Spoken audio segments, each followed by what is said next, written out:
Hey all, here OS Reviews. Some of you guys may recall that about this time last year we checked out a portable monitor from Wimaxit that was 13.3 inches and has pretty slim bezels on the top and right sides. A very cool design. 1 year later, the company is back with a slightly upgraded model that is still part of the same series. This time around though, it's a larger screen at 15.6 inches. Once again, this thing is incredibly slim. In fact, it's even slimmer than the 13-inch version from last year, as you can see here by side.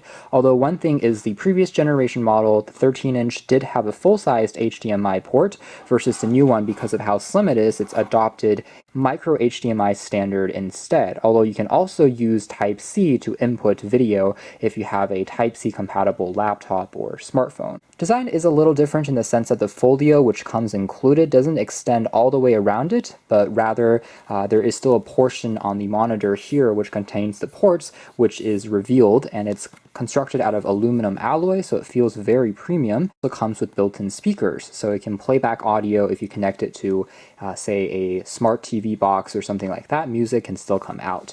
There's rubber feet on the bottom here that prevents it from sliding around on a surface, and all the controls are on the right-hand spine, including changing things like the volume. You can change the input source, navigate the menu to crank up the saturation, adjust the picture quality, turn it on or off, and there's also what looks like a micro USB port, but this is not used for power or anything like that. That would be silly since we already have a Type-C, but this is actually an OTG port. So if you have an adapter like OTG to full-size USB, you can actually connect to the monitor something like a mouse or a computer or even a thumb drive, and it can read it back. The unfortunate thing though is in the packaging we don't get access to that OTG adapter. It's a common enough part that you can find online for just a few bucks, but it would have been nice to still bundle that in. Anyways, in terms of packaging, we do get plenty of adapters and cables. There is a Type-C to Type-C cable, which you can use to connect to, say, a smartphone, a laptop, and provide video input directly. There is also a aforementioned micro HDMI to a full-size HDMI, so this can be connected to a gaming console, a regular laptop that has a full HDMI port. There's also a Type-C to USB cable that you can use to plug the monitor into the wall to supply power into the monitor. You do need to have the Type-C cable plugged in order to turn the monitor on, since it doesn't have an integrated battery, and you can even power it on the go if you use, say, a power bank. Flipping the monitor open, another change compared to the previous gen model is, first of all, the cover is now magnetic, so it actually locks into place when not being used. After which point you can fold it back, and it actually locks into the magnet on the rear of the monitor, like so, and clamps it actually very tightly. So you can now use it like a kickstand to pop it up at various angles, popping it downwards a little bit. It can still hold it in place, or if you want to pop it more upright, as long as you're on a flat surface, it can still hold that position. The cover, by the way, also is coated in a soft touch microfiber cloth, so it protects the screen when you actually fold it shut.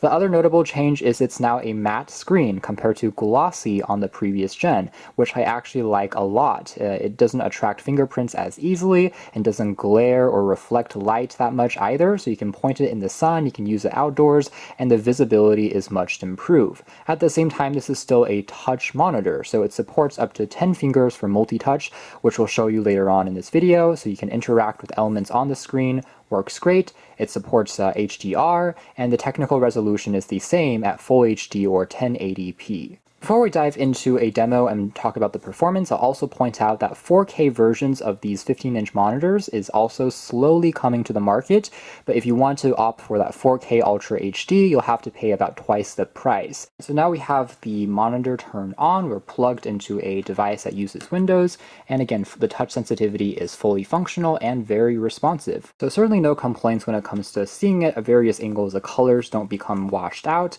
even for those around you, and again, doesn't glare when pointed at the light, which is really awesome.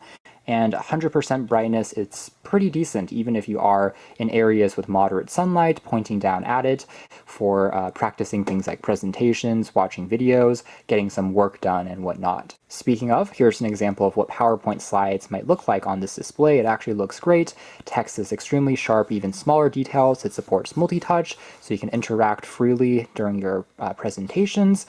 One thing I will say is compared to, say, a glossy screen, glossier screens tend to have slightly more saturated looking colors, at least in my opinion. The matte screen is excellent overall. I think I prefer it because of its higher visibility under difficult lighting environments, but the colors do get slightly more diluted. Now, during the demo there, we didn't completely finish taking a look at the menus, but other things you can change include the contrast, the black levels you can further tweak. Color temperature can also be manually adjusted. So let's try using a different device now. Instead of this kind of Windows-powered product, we can switch over to, say, a mobile device like Samsung's Continuum.